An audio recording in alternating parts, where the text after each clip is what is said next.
ವೀಕ್ಷಕರೇ ನಮಸ್ತೆ. ನಾನು ನಿಮ್ಮ ಪುನೀತ್ ಮಾತನಾಡ್ತಾ ಇರೋದು. ನಾನಿವತ್ತು ಭೇಟಿ ಮಾಡಲಿಕ್ಕೆ ಬಂದಿರೋಂಥವ್ರು ಮಂಡ್ಯ ಜಿಲ್ಲೆಯ ADC ಅಂದರೆ ಅಡಿಷನಲ್ ಡಿಸ್ಟಿಕ್ ಕಮಿಷನರ್ ಆದಂತಹ BC ಶಿವಾನಂದ ಮೂರ್ತಿ ಸರ್ ಅವ್ರನ್ನ ವೆಲ್ಕಮ್ ಮಾಡೋಣ. ಸರ್ ನಮಸ್ತೆ. ಸರ್ ನಮಸ್ತೆ. ಸರ್, ಇವತ್ತಿನ ಒಂದು ಬೆಳವಣಿಗೆಗಳ ಬಗ್ಗೆ ಕೇಳಬೇಕು ಅಂತಂದರೆ, ಒಂದು ಕಾವೇರಿ ಹೋರಾಟದ್ದಿರ್ಬೋದು, ಇದ್ರ ಬಗ್ಗೆ ತಾವು ಏನು ಪ್ರತಿಕ್ರಿಯೆ ಕೊಡ್ತೀರಿ ಸರ್? ಕಾವೇರಿ ಹೋರಾಟದ್ದು ಏನು ಸಮಸ್ಯೆ ಏನಿಲ್ಲ. ಈಗ ಆಲ್ರೆಡಿ ಮಳೆ ಬಂದಿದೆ, ನೀರು ಹೋಗ್ತಾ ಇದೆ. ಅದೇನು ಕಾವೇರಿ ನಿರ್ವಹಣಾ ಪ್ರಾಧಿಕಾರ ಒಂದು ಆದೇಶ ಮಾಡ್ತದೆ, ಆದೇಶಗಳಂತೆ ಸರ್ಕಾರದ ಆದೇಶಗಳಂತೆ ಜಿಲ್ಲಾಡಳಿತ ಕ್ರಮವಹಿಸ್ತಾ ಹೋಗ್ತದೆ. ಹಾಗಾಗಿ ಈಗ ಯಾವುದೇ ಸದ್ಯಕ್ಕೆ ಆ ಸಮಸ್ಯೆ ಮಳೆ ಬರ್ತಾ ಇರೋದ್ರಿಂದ ಸಮಸ್ಯೆ ಇಲ್ಲ.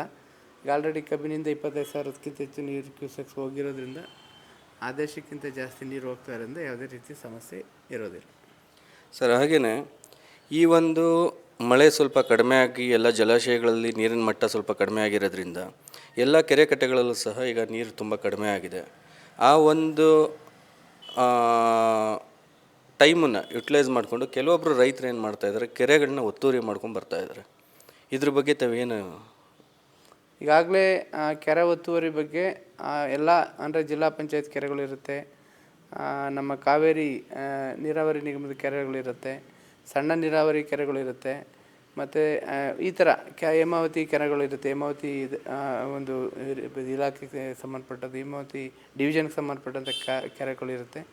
ಅವುಗಳೆಲ್ಲ ಆಯಾ ಏನು ಇಲಾಖೆಗಳು ಜವಾಬ್ದಾರಿಯಾಗಿರುತ್ತೆ. ಆ ಒತ್ತುವರಿ ಆದಂಥದ್ದನ್ನು ಕೂಡ ಈಗ ಆಲ್ರೆಡಿ ನಾವು ಸರ್ವೆ ಮಾಡಿದ್ದೀವಿ. DDLR ಮತ್ತು ನಮ್ಮ ತಹಸೀಲ್ದಾರರು, ನಮ್ಮ ಸರ್ವೆ ಇಲಾಖೆ ಎಲ್ಲರೂ ಸೇರಿದಂಗೆ ಜಂಟಿ ಸರ್ವೆ ಮಾಡಿದ್ದೀವಿ. ಯಾವುದು ಒತ್ತುವರಿ ಇದೆ, ಯಾವುದು ಒತ್ತುವರಿ ಇಲ್ಲ ಅಂತ.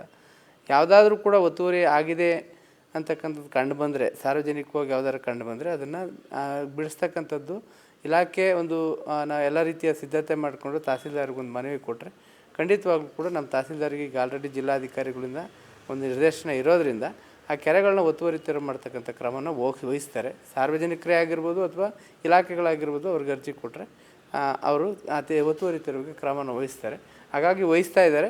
ಆ ಥರದ್ದೇನು ಪ್ರಕರಣಗಳು ಯಾವ್ಯಾವುದೋ ಆದ್ಯತೆ ಮೇಲೆ, ಯಾಕೆಂದರೆ ಹಲವಾರು ಕೆಲಸ ಕಾರ್ಯಗಳಲ್ಲಿ ನಮ್ಮ ಕಂದಾಯ ಇಲಾಖೆ ನಿರತರಾಗಿರೋದ್ರಿಂದ ಅದನ್ನು ಕೂಡ ಆದ್ಯತೆ ಮೇಲೆ ಎಲ್ಲವನ್ನೂ ಕೂಡ ತೆರವು ಮಾಡ್ತಕ್ಕಂಥ ಕ್ರಮವನ್ನು ವಹಿಸಲಾಗ್ತಾಯಿದೆ.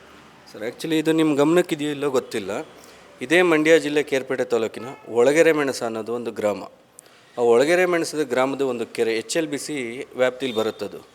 ಬಟ್ ಇವತ್ತಿನವರೆಗೂ ಅದು ರೈತರುಗಳು ತುಂಬ ಸಲ ತಹಶೀಲ್ದಾರ್ಗೆ ಅದನ್ನು ಮನವಿ ಮಾಡಿದ್ದಾರೆ, ಮತ್ತು ರೆವಿನ್ಯೂ ಡಿಪಾರ್ಟ್ಮೆಂಟ್ಗೆ ಇನ್ಫಾರ್ಮ್ ಮಾಡಿದ್ದಾರೆ ಸರ್ವೆ ಮಾಡಿಸ್ಲಿಕ್ಕೆ ಅಂತೇಳಿ.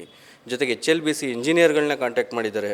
ಟ್ರಂಚ್ ಹೊಡೀರಿ, ಅದು ಕಂಪ್ಲೀಟು ಯಾವ ರೀತಿಯಾಗಿದೆ ಅಂದರೆ ಸರ್, ಅದು ಮಹಾರಾಜರ ಕಾಲದಲ್ಲಿ ಕಟ್ಸಿದಂಥ ಕೆರೆ. ಅದು 1300 ಎಕರೆ ವಿಸ್ತೀರ್ಣ ಬರುತ್ತದು. ಆ 1300 ಎಕರೆ ವಿಸ್ತೀರ್ಣ ಬರೋಂಥ ಕೆರೆನ ಆಲ್ಮೋಸ್ಟ್ 200 ಎಕರೆ ಒತ್ತುವರಿ ಮಾಡ್ಕೊಂಡಿದ್ದಾರೆ. ಅದು ಕಂಪ್ಲೀಟು ಫುಟೇಜ್ ಇದೆ, ನೀವು ಹೇಳಿದ್ರೆ ಬೇಕಾದ್ರೆ ನಾನು ಕಳಿಸ್ಕೊಡ್ತೀನಿ. ಅದು ಗಮನ ಕೊಡ್ತಾ ಇಲ್ಲ ಅಧಿಕಾರಿಗಳು. ಇದ್ರ ಬಗ್ಗೆ ತಾವೇನು ಹೇಳ್ತೀರಾ ಸರ್? ಖಂಡಿತವಾಗ್ಲೂ ಕೂಡ ಈಗಾಗಲೇ ನಮ್ಮಿಂದ ಏನು ಡೈರೆಕ್ಷನ್ ಹೋಗಿದೆ ಅನ್ನೋದು ಪರಿಶೀಲನೆ ಮಾಡ್ತೀನಿ. ನಮ್ಮ ಗಮನಕ್ಕೆ ಬಂದಿದೆಯಾ ಅದೇನೋ ಅನ್ನತಕ್ಕಂಥದ್ದನ್ನು ಕೂಡ ಖಂಡಿತವಾಗ್ಲೂ ಕೂಡ ತಹಸೀಲ್ದಾರ್ ಅವರಿಗೆ ಮತ್ತು ಸಂಬಂಧಪಟ್ಟಂಥ HLBC ಹೇಮಾವತಿ ಏನು ಇಂಜಿನಿಯರ್ ಇದ್ದಾರೆ ಅವ್ರಿಗೂ ಕೂಡ ನಿರ್ದೇಶನ ನೀಡಿ ಆದ್ಯತೆ ಮೇಲೆ ಅದನ್ನು ತೆರವು ಮಾಡಲಿಕ್ಕೆ ಕ್ರಮ ವಹಿಸಲಿಕ್ಕೆ ಸೂಚನೆನ ಜಿಲ್ಲಾಧಿಕಾರಿಗಳ ಮುಖಾಂತರ ನಾವು ನೀಡ್ತೀವಿ. ಸರ್, ಖಂಡಿತ ಸರ್. ಹಾಗೆ ಇನ್ನೊಂದು ಚಿಕ್ಕ ವಿಚಾರ ಅಂತಂದರೆ, ಇವಾಗ ಪ್ರೆಸೆಂಟ್ ಇರ್ತಕ್ಕಂಥ ಸರ್, ಪ್ರಧಾನಮಂತ್ರಿಗಳ ಒಂದು ಫಂಡ್ ಅಂತ ಬರ್ತಾಯಿದೆ. ಲೋನು ಪ್ರಧಾನಮಂತ್ರಿಗಳದ್ದು PMF ಫಂಡ್ ಅಂತ ಒಂದು ಫಂಡ್ ರಿಲೀಸ್ ಆಗ್ತಾಯಿದೆ ಸರ್. ಈ ಫಂಡಲ್ಲಿ 40 ಲಕ್ಷ ಒಬ್ಬ ರೈತನಿಗೆ ಅವ್ರೇನಾದರೂ ಫಂಡ್ ಕೊಡ್ತು ಬಿಸ್ನೆಸ್ ಮೇಲೆ ಅಂತಂದರೆ 15 ಲಕ್ಷ ಬಂದು ಸಬ್ಸಿಡಿ ಬರ್ತಾಯಿದೆ ಸರ್ ಅದು. ಬಟ್ ಬ್ಯಾಂಕಲ್ಲಿ ಏನಾಗ್ತಾಯಿದೆ, 40 ಲಕ್ಷಕ್ಕೂ ಸಹ EMIನ ಕಟ್ಸ್ಕೊತಾ ಇದ್ದಾರೆ, 15 ಲಕ್ಷನ ಮೈನಸ್ ಮಾಡ್ದೇನೆ. ಇದ್ರ ಬಗ್ಗೆ ತಾವೇನು ಇನ್ಸ್ಟ್ರಕ್ಷನ್ ಕೊಡ್ತೀರಾ ಸರ್? ಈಗ ನೀವು ಹೇಳಿದಂಥ ಪ್ರಕರಣ ಯಾವುದು, ಏನು, ಯಾಕೆ, ಹೆಂಗಾಗಿದೆ ಅಂತಕ್ಕಂಥ ಮಾಹಿತಿ ಇಲ್ಲದೇ ಇರೋದ್ರಿಂದ ಈ ಪ್ರಕರಣದ ಬಗ್ಗೆ ನಾವೇನು ಹೇಳಲಿಕ್ಕೆ ಅವಕಾಶ ಇರೋದಿಲ್ಲ.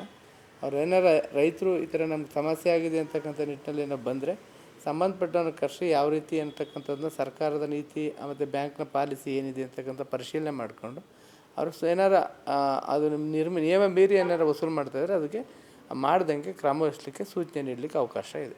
ಖಂಡಿತವಾಗ್ಲೂ ಸರ್. ಕೊನೆಯದಾಗಿ ಸರ್, ನಿಮ್ಮ ಮುಖಾಂತರ ಮಂಡ್ಯ ಜಿಲ್ಲೆಯ ರೈತರಿಗಿರ್ಬೋದು ಅಥವಾ ಮಂಡ್ಯ ಜಿಲ್ಲೆ ಜನತೆಗೆ ನಿಮ್ಮ ಮುಖಾಂತರ ಏನಾದರೂ ಸಂದೇಶ ಕೊಡುವಂಥದ್ದಿದ್ರೆ ಸರ್? ಖಂಡಿತವಾಗ್ಲೂ ಕೂಡ ನೀರಿನ ಸದ್ಬಳಕೆ ಆಗಬೇಕು. ಅದರಲ್ಲಿ ಕಾವೇರಿ ನೀರಿನ ಸದ್ಬಳಕೆ ಆಗಬೇಕು. ಮತ್ತು ಮಳೆ ಕೂಡ ಆ, ಒಂದು ಒಂದು ಪರಿಸ್ಥಿತಿಗಳಿಗೆ ಅನುಗುಣವಾಗಿ ಬದಲಾವಣೆ ಆಗ್ತಾ ಇರುತ್ತೆ. ಒಂದು ಕಡೆ ಒಂದು ಸಲ ಹೆಚ್ಚಾಗಿ ಮಳೆ ಬರುತ್ತೆ, ಒಂದು ಸಲ ಕಡಿಮೆ ಮಳೆ ಬರುತ್ತೆ. ಅದಕ್ಕೆ ಅನುಗುಣವಾಗಿ ಬೆಳೆಗಳನ್ನ ಹಾಕ್ಕೊಂಡು ಮತ್ತು ಹೆಚ್ಚಿನದಾಗಿ ವಾಣಿಜ್ಯ ಬೆಳೆಗಳು ಮತ್ತು ಹಣ್ಣು ತರಕಾರಿ ಬೆಳೆಗಳನ್ನ ಹಾಕ್ಕೊಳ್ಳೋದ್ರಿಂದ ಭತ್ತ ರಾಗಿ ಕಬ್ಬು ಬಿಟ್ಟು ಅದನ್ನು ಹಾಕ್ಕೊಳ್ಳಿ. ಅಂದರೆ ಅವಶ್ಯಕತೆಗಳು ಒಂದು ಸ್ವಲ್ಪ ಪ್ಯಾಟ್ರನ್ನ ಚೇಂಜ್ ಮಾಡ್ಕೊಂಡ್ರೆ ರೈತರು ಹೆಚ್ಚಿನ ಆದಾಯನ ಪಡೀಲಿಕ್ಕೂ ಅವಕಾಶ ಇದೆ. ಮತ್ತು ನೀರಿನ ಅವಲಂಬನೆ ಕೂಡ ಕಡಿಮೆ ಆಗ್ತದೆ. ಆ ಮೂಲಕ ಮಣ್ಣಿನ ಫಲವತ್ತತೆ ಕೂಡ ಹೆಚ್ಚಾಗಲಿಕ್ಕೆ ಅವಕಾಶ ಆಗ್ತದೆ. ಆ ಮೂಲಕ ಅವನ ಆರ್ಥಿಕ ಅಭಿವೃದ್ಧಿಯು ಕೂಡ ಹೆಚ್ಚಾಗಲಿಕ್ಕೆ ಅವಕಾಶ ಆಗ್ತದೆ. ಆ ನಿಟ್ಟಿನಲ್ಲಿ ಅವ್ರು ಯೋಚನೆ ಮಾಡಿದರೆ ಖಂಡಿತ ನಮ್ಮಲ್ಲಿ ತುಂಬ ಹಿಡುವಳಿ ಪ್ರಮಾಣ ಅಂತಕ್ಕಂಥ ತುಂಬ ಕಡಿಮೆ ಇದೆ. 5 ಕುಂಟೆ 10 ಕುಂಟೆಯಿಂದ ಕೂಡ ಹಿಡುವಳಿ ಇದಿರ್ತಕ್ಕಂಥ ರೈತರು ಮಂಡ್ಯ ಜಿಲ್ಲೆಯಲ್ಲಿ ಇದ್ದಾರೆ. ಇಲ್ಲಿ ಯಾರು ಕೂಡ ದೊಡ್ಡ ರೈತರ ಸಂಖ್ಯೆ 5% ಬಿಟ್ಟರೆ ಹೆಚ್ಚಿನ 95% ಜನನೂ ಕೂಡ ಸಣ್ಣ ಹಿಡುವಳಿದಾರರೇ ಆಗಿರೋದ್ರಿಂದ ಎಲ್ಲರೂ ಕೂಡ ಆ ಥರ ಒಂದು ಯೋಚನೆ ಮಾಡಿದ್ರೆ ಅವರೇ ಅದನ್ನು ಉತ್ತಮವಾಗಿ ಆ ಒಂದು ಡಿಮ್ಯಾಂಡ್ಗನುಗುಣವಾಗಿ ಹಣ್ಣು ತರಕಾರಿ ಈ ಥರದ ಬೆಳೆಗಳನ್ನ ಹಾಕ್ಕೊಂಡು ಮಾಡೋದಾದರೆ ಖಂಡಿತವಾಗ್ಲೂ ಕೂಡ ಮಂಡ್ಯ ರೈತರು ಮುಂದುವರಲಿಕ್ಕೆ ಅವಕಾಶ ಇದೆ. ಸಾಲವನ್ನು ಕಡಿಮೆ ಮಾಡ್ತಕ್ಕಂಥದ್ದು ಕಡಿಮೆ ಮಾಡಬೇಕು.